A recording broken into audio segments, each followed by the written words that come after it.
116. Así que solo vamos a ver un año perfecto en nuestra... Estoy pensando que nadie nació antes del 1936 aquí. Muy bien, así que es un año especial.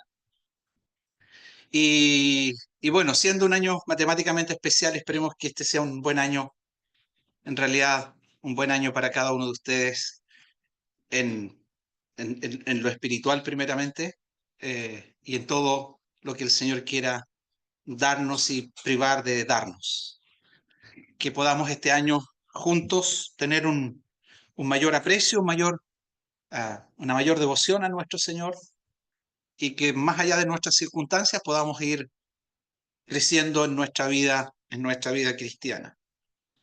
Después de este paréntesis matemático, eh, tiene otras cualidades este número. Después, si les interesa, me pueden preguntar. Vamos a abrir las escrituras y vamos a buscar una porción en el libro de los Hechos, el capítulo 17. Hechos, el capítulo 17.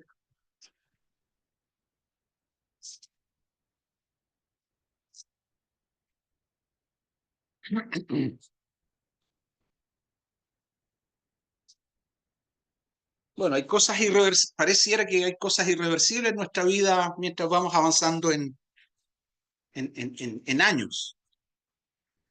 Eh, Algunos vamos quedando más ciegos.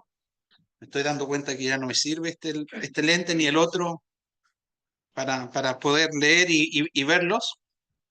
Así que estaré leyendo con esto seguramente y cambiándomelos para poder verlos y ver la expresión de su rostro. Libro de los Hechos, vamos a estar juntos al menos dos domingos y un martes o dos martes, dependiendo de lo que el Señor determine.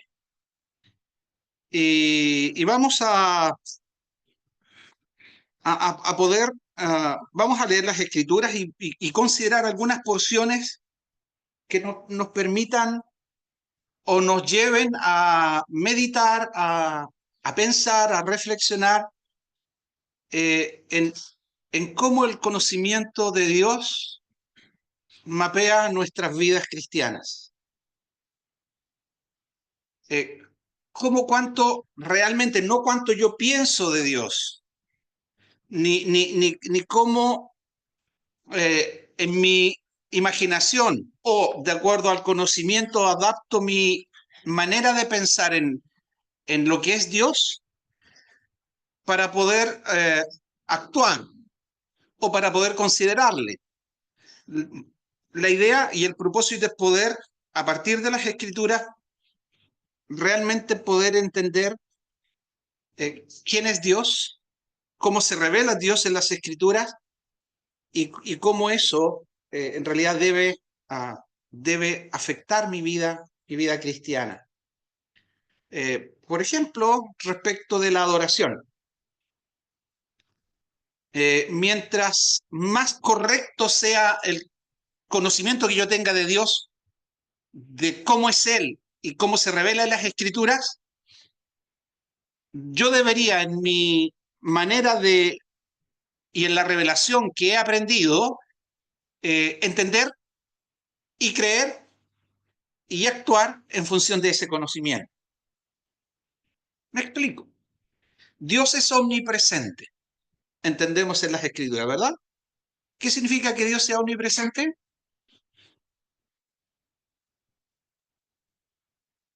¿Verdad que está ahí? Que está en todo lugar.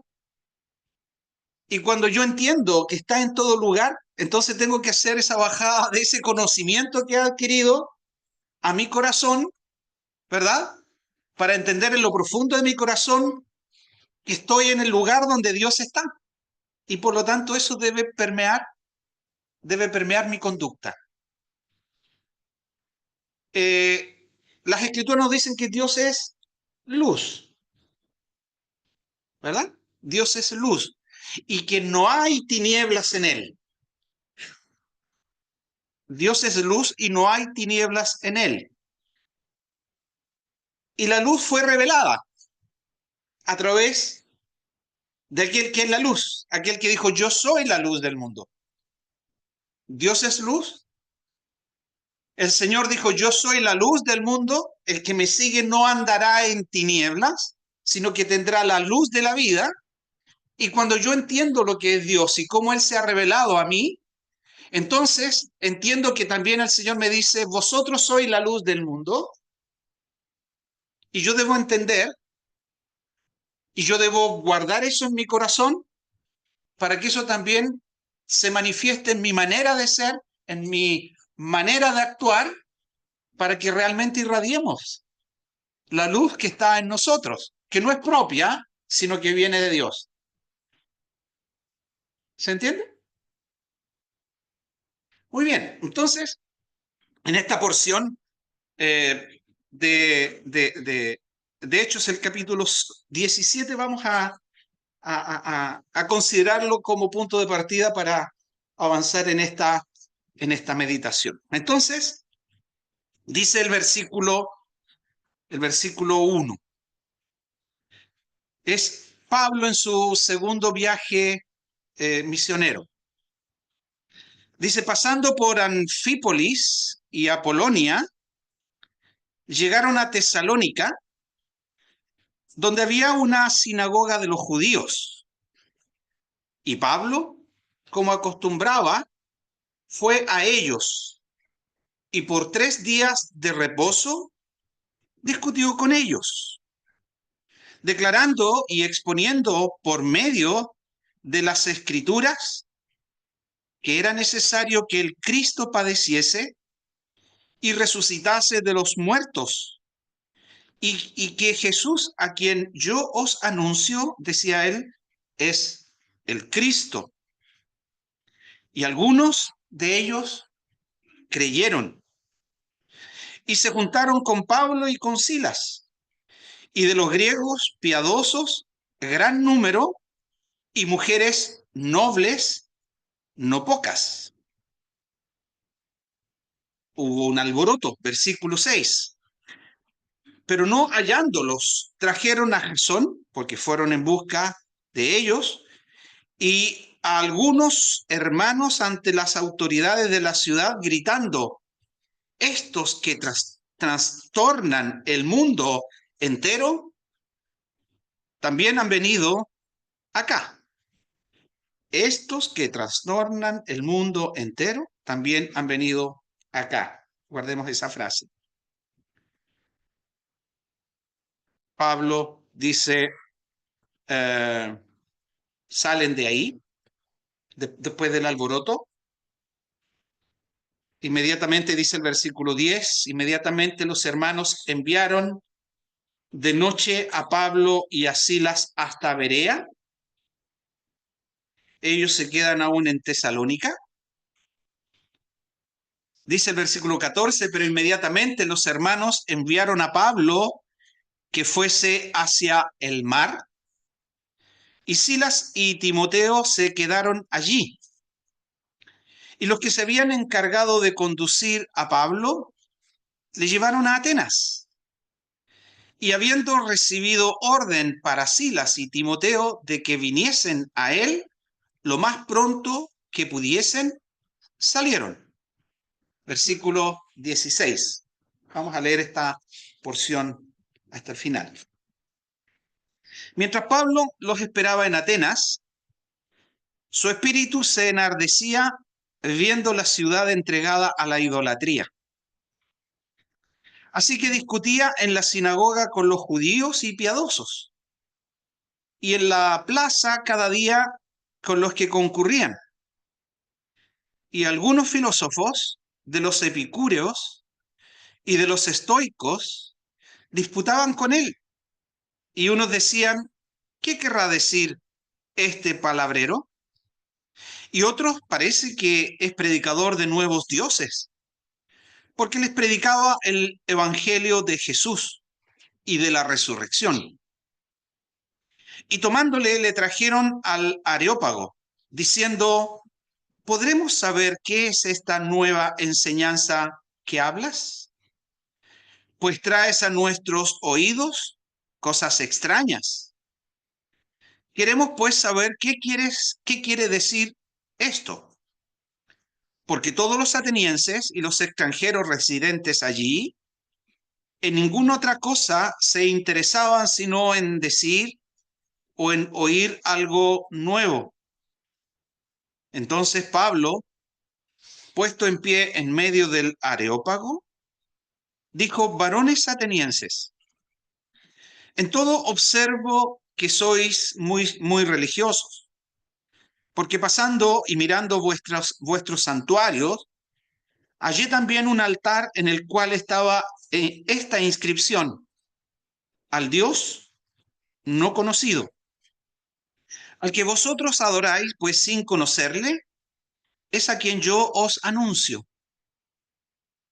El Dios que hizo el mundo y todas las cosas que en él hay, siendo Señor del cielo y de la tierra, no habita en templos hechos por manos humanas, ni es honrado por manos de hombres, como si necesitase de algo, pues Él es quien da a todos vida y aliento y todas las cosas.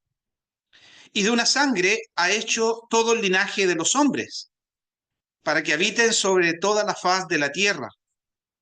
Y les ha prefijado el orden de los tiempos y los límites de su habitación, para que busquen a Dios, si en alguna manera palpando puedan hallarle, aunque ciertamente no está lejos de cada uno de vosotros o de nosotros, porque en él vivimos y nos movemos y somos, como algunos de vuestros propios poetas también han dicho, porque linaje suyo somos. Siendo pues linaje de Dios, no debemos pensar que la divinidad sea semejante a oro o plata o piedra, escultura de arte y de imaginación de hombres. Pero Dios, habiendo pasado por alto los tiempos de esta ignorancia, ahora manda a todos los hombres en todo lugar que se arrepientan, por cuanto ha establecido un día en el cual juzgará al mundo con justicia por aquel varón a quien designó, dando fe a todos con haberle levantado de los muertos. Pero cuando oyeron lo de la resurrección de los muertos, unos se burlaban y otros decían, ya te oiremos acerca de esto otra vez.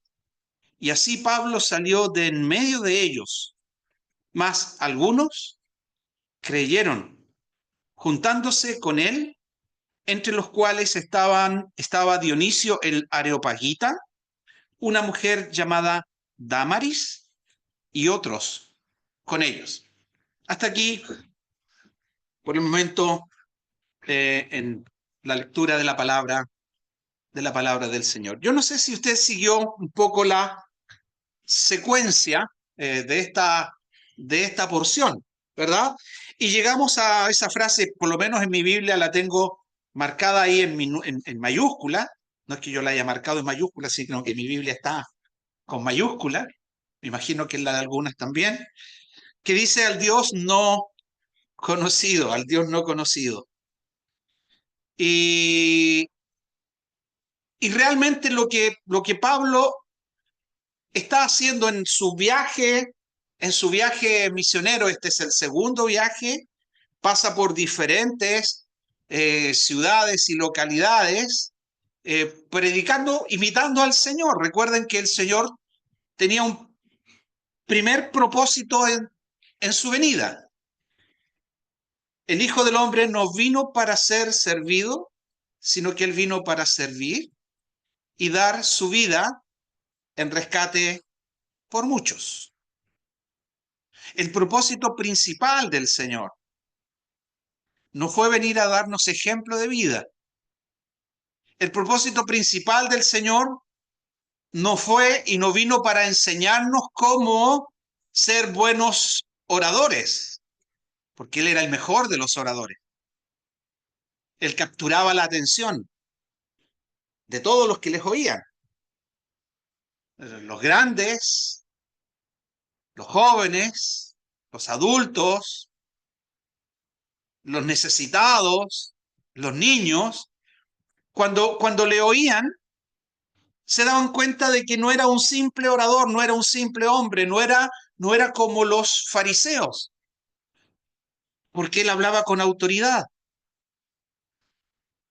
Señor, tú no eres como todos los hombres, porque tú enseñas con verdad.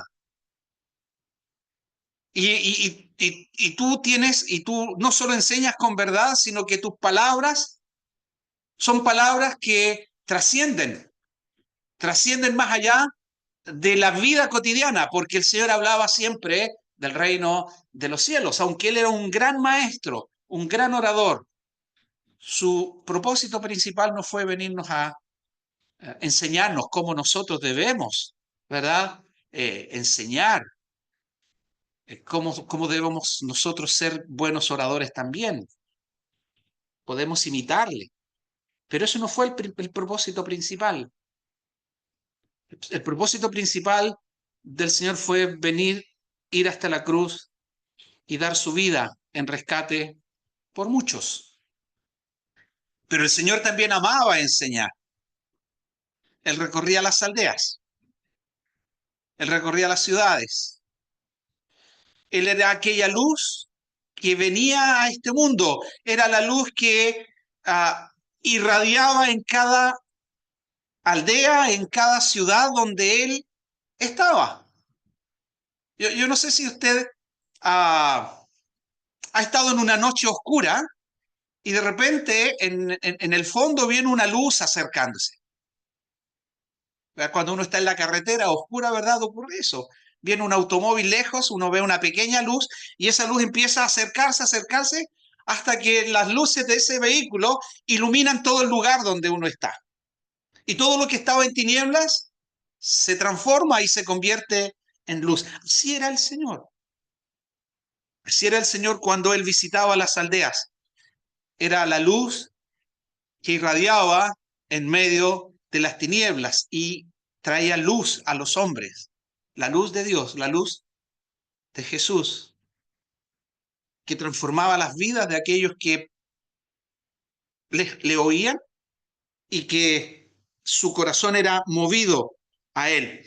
Así que Él vino con el primer propósito de morir, pero Él también amaba enseñar. Y aquí está Pablo siendo imitador del Señor en esto, visitando lugares para llevar un mensaje que no le era propio, para llevar un mensaje que no lo había almacenado y lo había intelectualizado y que él lo quería compartir. No era un filósofo que traía un mensaje para tener adeptos y tener discípulos y que ellos le pudieran seguir. Él compartía un mensaje que no le era propio. Y ese es el mensaje de Dios. Y en cada lugar donde él iba, en cada lugar donde estaba, el propósito principal era compartir ese mensaje. Y yo no sé si en la lectura usted se dio cuenta más o menos bueno, claro, las ciudades donde estuvo. Partimos en versículo 1 del capítulo 17, estamos en el sector de Grecia, Grecia antigua. Pasando por Anfípolis y Apolonia, llegaron a Tesalónica. Luego en el versículo 10 pasan a Berea y luego Pablo se dirige hacia el mar, es decir, pareciera un poco más al sur, porque llega a Atenas. Y en cada lugar él se reunía con un grupo de personas.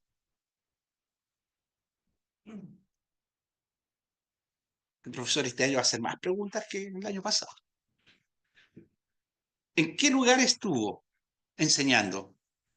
Hay por lo menos, en la lectura que tuvimos hoy día, hay por lo menos tres como lugares o entornos bien específicos. El primero, enseñó, él siempre buscaba ir como el Señor, a la sinagoga. ¿Ya? Él llegaba a un lugar y buscaba en la sinagoga y allí buscaba a los judíos porque él era judío. Él entendía y conocía la mente y el pensamiento del judío, porque él se formó. Quizás podría haber sido uno de los grandes, ¿verdad? Uno de los grandes religiosos, pero se encontró con el Señor y su vida cambió completamente. Un gran fariseo podría haber sido. Pero él se junta y busca como el Señor, ¿verdad? En el inicio de su ministerio buscaba las sinagogas y allí él discutía, como acostumbraba, dice el versículo 2. Y Pablo, como acostumbraba, fue a ellos, porque en Tesalónica había una sinagoga de los judíos, y él, como acostumbraba, fue a ellos. Entonces, él buscó a los judíos allí en la sinagoga para compartir un mensaje, el mensaje de Dios, que lo encontramos en el versículo 3. Y ese mensaje impactó la vida de esos judíos. Bien, después sigue avanzando, sale de la sinagoga y se encuentra con la gente no judía, ¿verdad? En las aldeas, en las ciudades donde él estuvo. Seguramente buscaba alguna plaza de mucha circulación y allí discutía con ellos. Y también discutía para entregarles a ellos, no judíos, también un mensaje, como lo encontramos en el versículo 18. Allí, o en el versículo 17, dice: así que discutía en la sinagoga con los judíos y piadosos y en la plaza, cada día con los que concurrían. Y algunos de los filósofos y de los epicúreos y de los estoicos disputaban con él. Y unos decían: ¿qué querrá decir este palabrero? Y otros: parece que es predicador de nuevos dioses. ¿Por qué? Y aquí está el mensaje que compartía con ellos: porque les predicaba el evangelio de Jesús. Pablo buscaba, en este caso, a los no judíos para predicarles el evangelio de Jesús. Y después de esto, ¿verdad? Allí se forma un ambiente interesante para ellos, para los filósofos, porque en Atenas parece que era una cuna del pensamiento, porque habían muchos filósofos, habían quizás muchas escuelas filosóficas, habían muchas escuelas que les gustaba discutir sobre la esencia de la vida, sobre la importancia de la vida o sobre el sentido de la vida. Y algunos decían: la vida en realidad es esto, es la materia. Como decimos en chileno, aquí hay que palpar, ¿verdad? Si no vemos, si no tocamos, entonces no existe.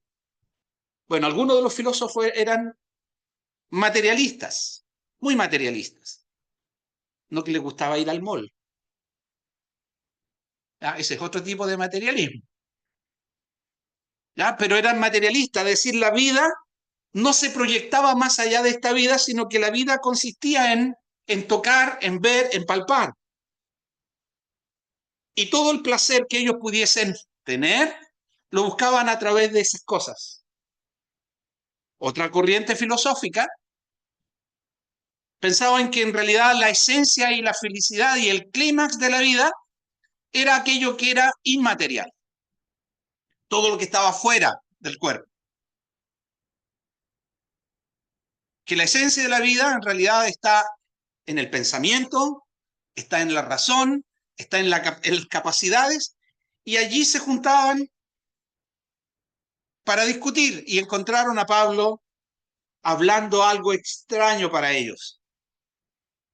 Pablo hablaba de un mensaje.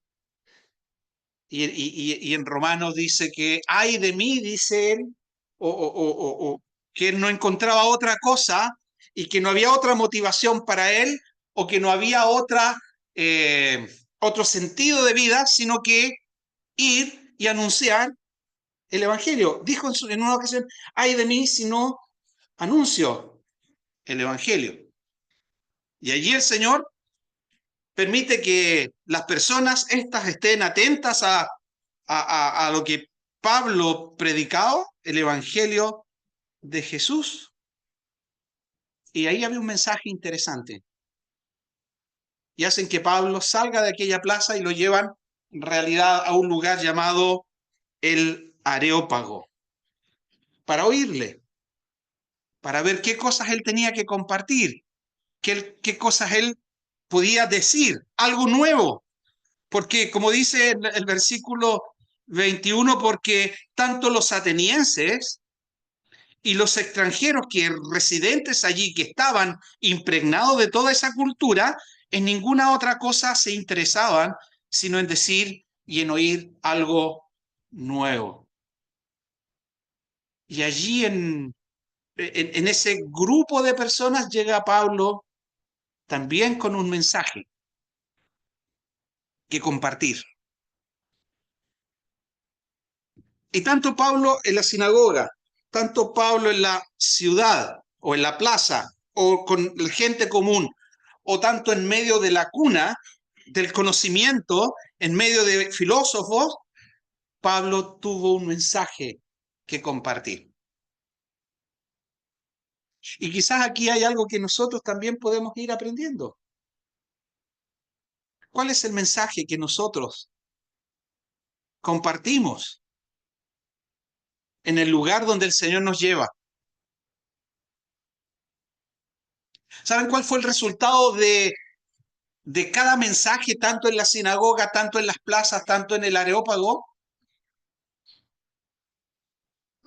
Bueno, dice el versículo 34, como resultado, al final, en el versículo dice, más algunos creyeron, juntándose con él, entre las cuales estaba Dionisio, el Areopagita, una mujer llamada Dámaris y otras con ellos.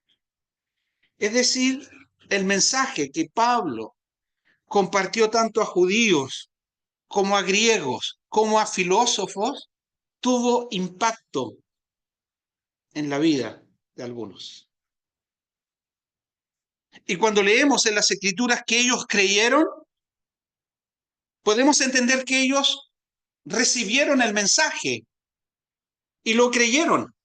A lo mejor no entendieron todo el mensaje, a lo mejor no entendieron cada detalle del mensaje, pero ellos escucharon hablar de Jesús.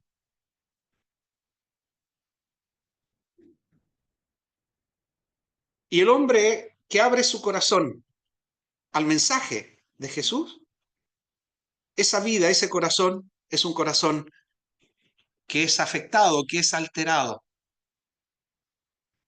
Y creemos por medio de las escrituras que Dios obra para la conversión de esas personas. Y creemos que el poder de Dios actúa para salvación, porque este es el Evangelio. Pablo dice que es el Evangelio. El Evangelio es el poder de Dios, es la dinamita de Dios, es la potencia de Dios en acción. ¿Para qué? Para salvación a todo aquel que cree. Y aquí conecto con lo que les mencionaba al principio. ¿Creemos en un Dios poderoso que salva?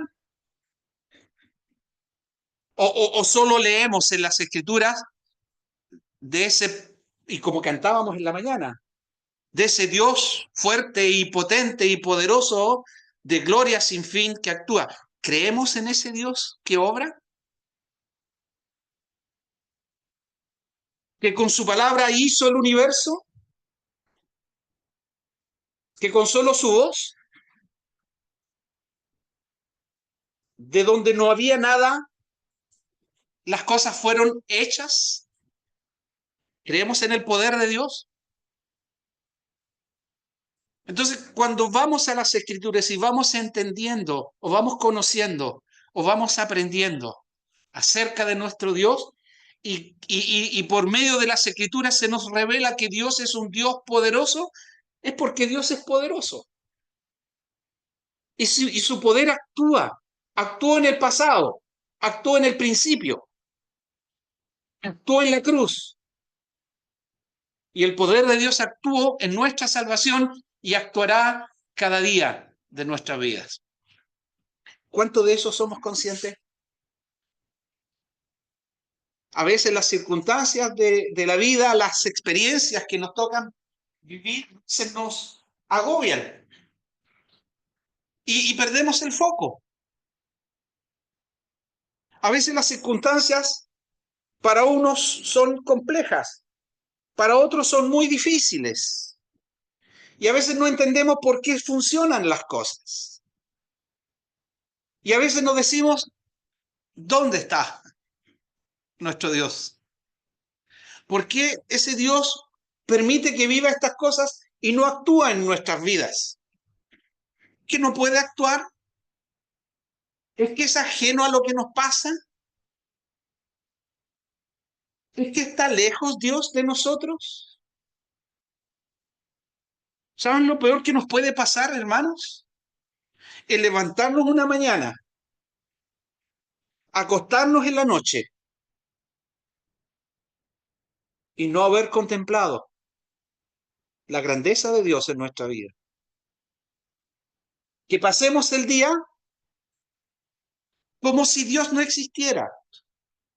Que pasemos el día como si Dios no nos mirara, no obrara en nuestras vidas. Es como si Dios está lejos. Pero hermanos, dice la palabra que Dios está cerca de todos aquellos que le invocan. Y todos aquellos que le invocan de verdad. Y algo Pablo expresa de esto en Atenas, allí en el Areópago. Como dice el versículo 27, al final. Aunque ciertamente no está lejos de cada uno de nosotros. Dios es un Dios cercano.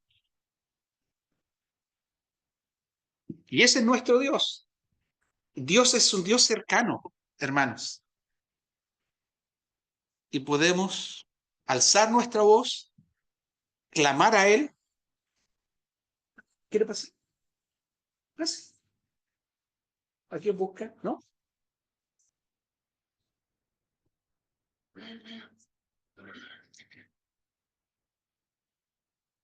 Se le quedó. Dios es un Dios cercano. Dios está ahí. El salmista dice, y lo cantamos, de mañana oirás mi voz. De mañana me presentaré y delante de ti esperaré. Sus oídos están atentos al clamor de los suyos. Y así es nuestro Dios. Y así es nuestro Dios. Y hermanos, no ignoremos cómo es nuestro Dios. Y que nuestro Dios que actúa en nosotros, ese Dios que actúa en nosotros no es la imagen o la concepción de Dios que tenemos en nuestra mente. Él está por sobre todo. Él va mucho más allá. Y nosotros actuamos y nos movemos y vivimos porque Él permite que así sea en nosotros. Eso también lo dice el versículo 28. Aunque ciertamente no está lejos de cada uno de nosotros, porque en Él vivimos y nos movemos y somos. Como dice otra porción, porque en Él vivimos y nos movemos y existimos. ¿Qué sería de nosotros sin Dios? ¿Podemos vivir sin Dios?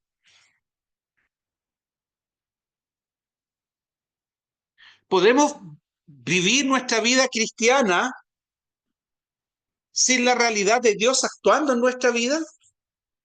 ¿Verdad que no? Es imposible. Es imposible que nuestra vida cristiana pueda desarrollarse y podamos avanzar y crecer si no estamos conscientes de cómo Dios actúa en nosotros. ¿Es que Dios nos pedirá permiso para actuar en nosotros? Esa es otra pregunta que podemos hacernos. A veces dejamos, ¿verdad? Y abrimos ciertos compartimentos de nuestra vida para que Dios actúe. Entonces, como abrimos la pieza, esta pieza aquí sí puede entrar. En este compartimento de nuestra vida también, no, aquí sí puede entrar. Aquí no, esta la vamos a mantener cerrada. Aquí no puede entrar. Y a veces actuamos así también con nuestro Dios. Dejamos que Él vaya, pensamos nosotros, que Él va a ir a aquellos compartimentos de nuestra vida que le permitimos y a los cuales le dejamos entrar. Pero en realidad nuestra vida descansa en Él, toda nuestra vida. Y Él hará con nosotros según sus propósitos en nuestra vida. Bueno, y ese es nuestro Dios. Y ese es nuestro Dios. Y tener un conocimiento de Dios y ver la importancia de Dios en nuestra vida traerá sin lugar a duda, traerá resultados. Hay un escritor que dice y escribe respecto de la experiencia humana y señala, dice que ninguno de los pueblos donde la religión se ha implantado va a vivir mucho más allá de lo que la religión establece. O la espiritualidad muestra que en realidad ninguna religión, esa es la práctica, ha sido jamás más grande que el concepto de Dios, que el concepto que tengamos de Dios. O sea, cualquier religión de este mundo, cualquiera idea de ese Dios no conocido, siempre quedará corto de ese Dios real. Cualquier noción que nosotros podamos tener y que podamos investigar y que podamos escudriñar y de los cuales podamos aprender, esa noción de Dios siempre quedará corto, porque Dios está por sobre esas cosas. Dios es mucho más grande, mucho más poderoso, mucho más real. Y somos sus criaturas. Y en nosotros nos ha dado la capacidad para ir conociéndole un poco más cada día. Miren, en Crónicas, no lo busquen.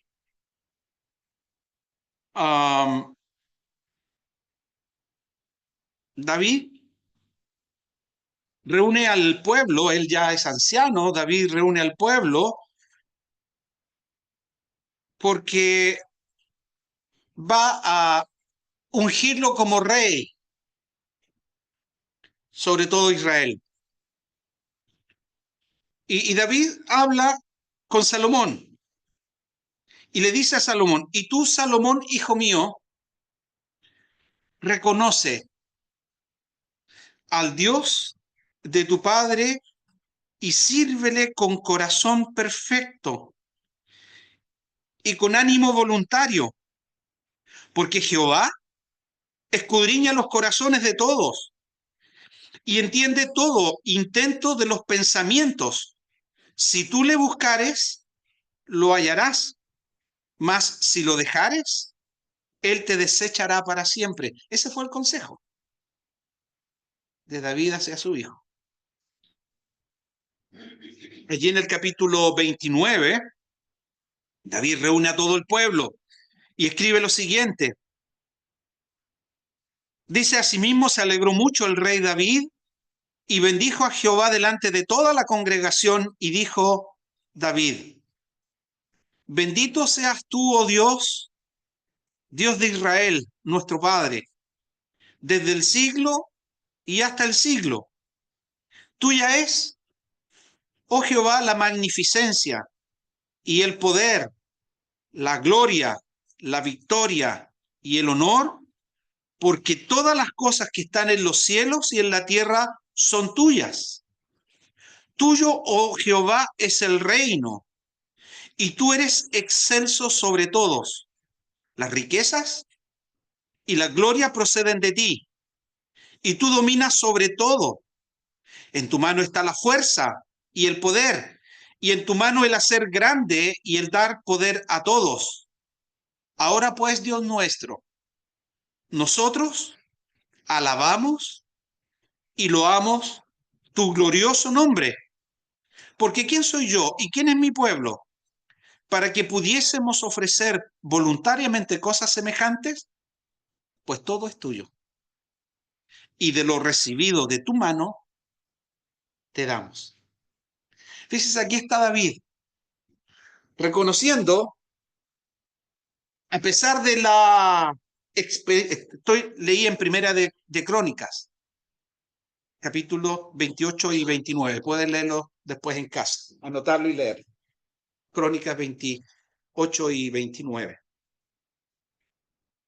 David ha vivido las experiencias de la vida, buenas,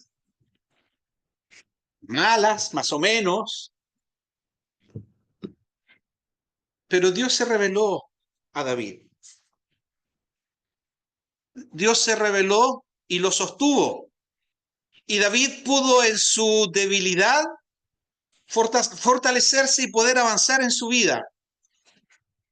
Pero una de las cosas que yo encuentro preciosas es la misericordia de Dios, aún para revelarse a David en su vida, y cómo él pudo contemplar y alabar a Dios, a ese Dios grande, a ese Dios poderoso, a ese Dios misericordioso, a ese Dios que gobierna sobre todo lo que existe,